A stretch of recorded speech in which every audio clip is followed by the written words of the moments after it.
البتہ تحقیق کافر ہوئے وہ لوگ جنہوں نے کہا بے شک اللہ تیسرا ہے تین میں سے، اور نہیں کوئی معبود مگر معبود ایک، اور اگر نہ وہ باز آئے اس سے جو وہ کہتے ہیں تو ضرور پہنچے گا ان لوگوں کو جنہوں نے کفر کیا ان میں سے عذاب دردناک۔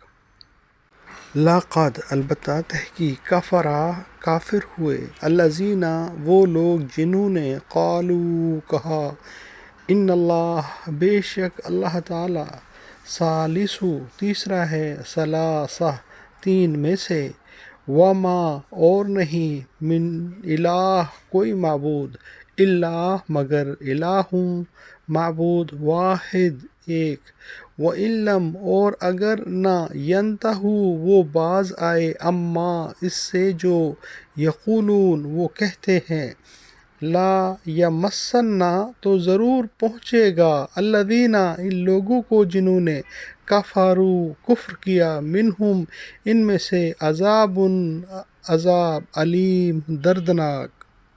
یہاں عیسائیوں کے دوسرے فرقے کا ذکر ہوا ہے جو تین خداؤں کے قائل ہیں کہ اللہ کے ساتھ انہوں نے حضرت عیسیٰ علیہ السلام اور ان کی والدہ حضرت مریم علیہ السلام کو الہ یعنی معبود قرار دیا ہے، جیسا کہ قرآن نے صراحت کی ہے۔